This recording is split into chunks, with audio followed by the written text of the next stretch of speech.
Yo, what's up, guys? It's John, and I'm back. I'm chilling on a strawberry watermelon kratom culture, 40 milligrams. I took a 40 milligram. Got two left for the day. This is a orange creamsicle flavor bottle. I just use it to carry mine for the day. I take three pills out of the other bottle and put them in this bottle, and that's like all I take for the day. I don't take any more after that. Like I said, that's how I maintain like my proper dosage and stay at the same level and stuff. I only take three. I take three 40 milligram tablets a day, so that's 40, 80, 120 milligrams a day I'm at now, which is a lot better than where I was at before. I was taking like 600 milligrams a day. I was taking like 500 or 600 milligram perks. So I got my dose down pretty far. I'm freaking nice right now. I feel good. So I'm going to talk about a little bit about my history with Kratom and 7-O, like from the beginning. Now, I actually tried Kratom for the first time a very long time ago, 2006. I tried it around the same time that I was first really getting into opiates through pain pills. Um, my father always had a bad back and had back surgeries and stuff, and he was loaded with like Percocets, codeines, Vicodins, and all that shit. I used to fucking just go into his closet and fucking just take ransack that shit and take all the pills, fucking eat them and shit. And that was how I first started getting into opioids, but that was around the same time I tried Kratom for the first time. I ordered like the powdered Kratom online from a website. I don't know if it's still a valid vendor. The Kratom King. They were a vendor for a very long time, like since 2005. It was called the Kratom King. They were a really good vendor for a long time. Um, I got a 10 grams fucking like sample from them, and I remember dumping like the entire 10 grams into like a cup of hot water and just fucking chugging it down. But I was fucking lit that first time I did Kratom. And I loved it. I'm like, yo, this is fucking like legal Vicodin, bro.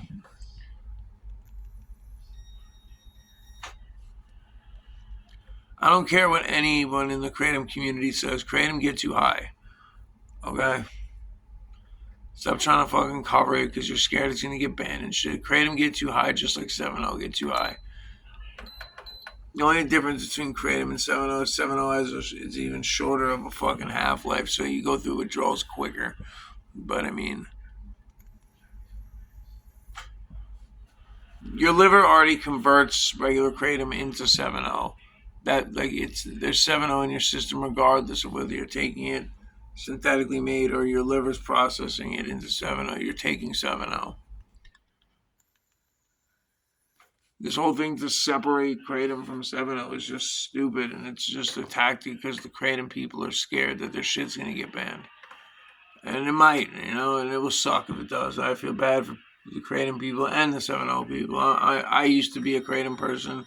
I prefer 7-O because it's like a much more compact dose and more precise. And even my psychiatrist, who fucking knows everything about medications and drugs and shit, she's a very smart doctor. Like, it's been in magazines. She gives lectures.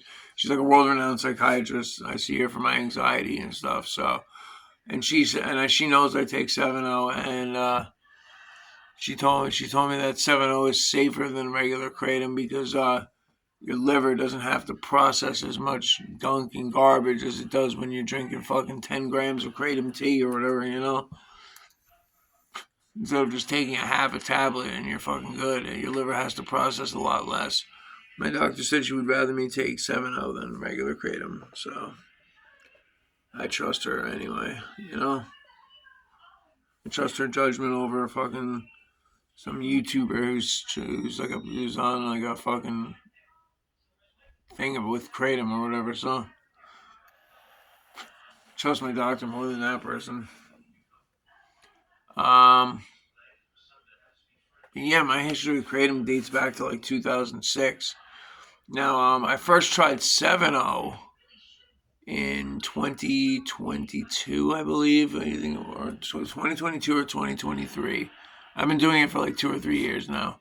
Um, I remember I saw the pack of 7 ohms at the gas station.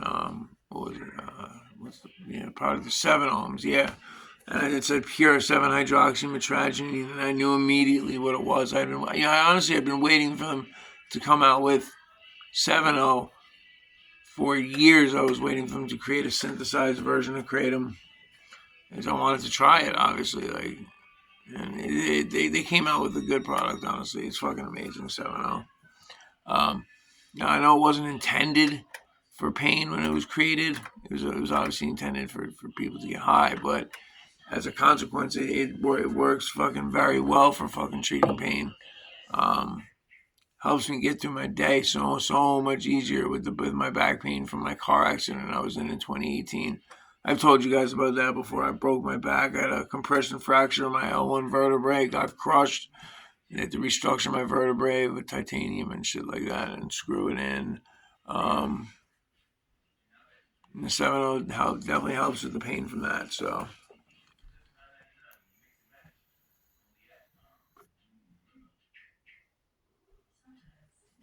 I'm fucking lit on 7-0 right now.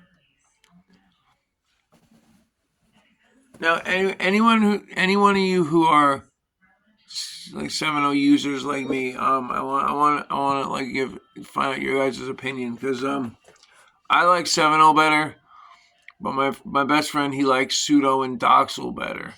Me personally, I feel like maybe it's because all the Pseudo products I've tried were like low milligram, because like I've noticed Pseudo is lower milligram usually than 7-0, but I found it wasn't as euphoric as 7-0.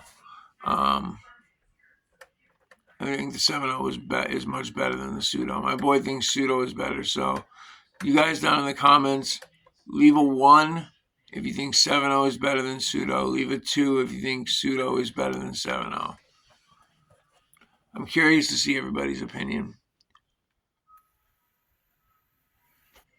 I personally like 7-0 better, but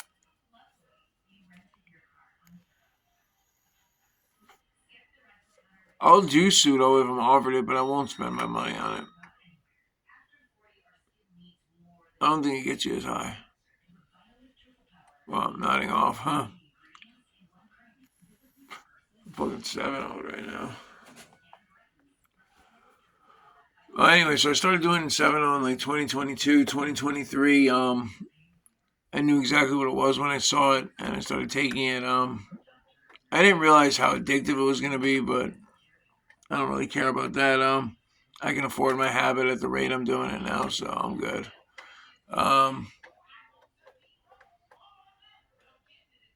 Yeah, 7-0 initially is a very strong feeling, but your tolerance builds up to it rapid, and like you only get a mild short effect later on, you know.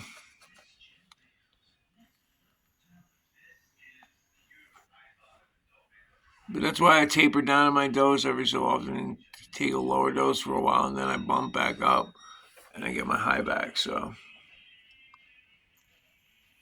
now, yeah, I do take it for pain, but I also take it to get high. I would be lying to you guys if I said I didn't like the feeling of it and that I didn't take it to get high sometimes, because I don't take it just for pain. I do take it to get high sometimes.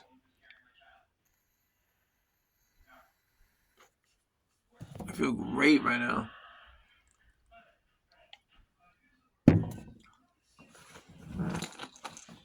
These things, these Kratom Culture Platinums, are fucking fire.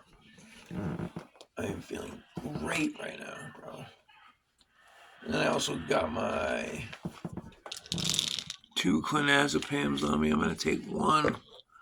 I get 2 a day, so take 1.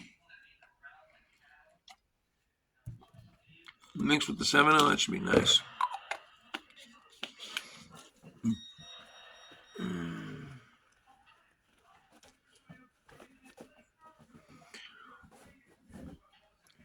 Anyway, I think a lot of the stuff that people are putting out there about 7-0 and its dangers, it's a little bit hyped up. I don't think it's that much more addictive than regular Kratom. regular kratom extracts are pretty bad too when it comes to like withdrawing from them. So yeah, I mean, if you have pain or like, and I don't care what anybody says. If let's say you're a fentanyl addict and you switch to 7-0, you're doing much better. You can be a functioning 7-0 user. Unlike it's really hard to be a functioning fentanyl user. I did it for a while, but just by the skin of my teeth that I got by when I was fucking doing fentanyl, like that, I was getting in trouble at work all the time. Because I was constantly going to the bathroom to smoke fentanyl or heroin at one point before it all became fentanyl. Yeah, it was a fuck up. But if you're taking 7-0 and you're not taking fentanyl anymore, you're doing a good job. I don't care what anybody says. Taking 7-0 is fucking way better than taking fucking fentanyl. And if you're using it to maintain, good for you. It's not such a bad thing. I use 7-0 to maintain.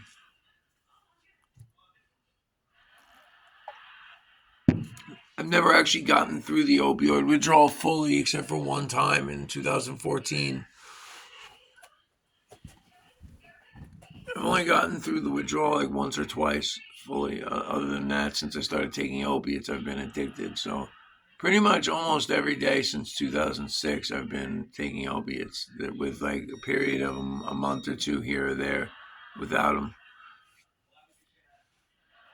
I mean, I don't take fucking hard opiates anymore. I only take 7-0, but still, I still have a dependence.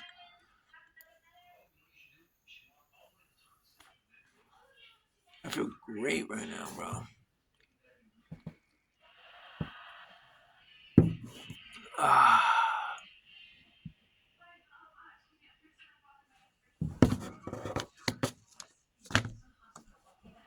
Yep. Anyway, that's my little chat about my history with 7-0 and stuff. Anyway, I'm gonna go. Peace out, guys. Stay high.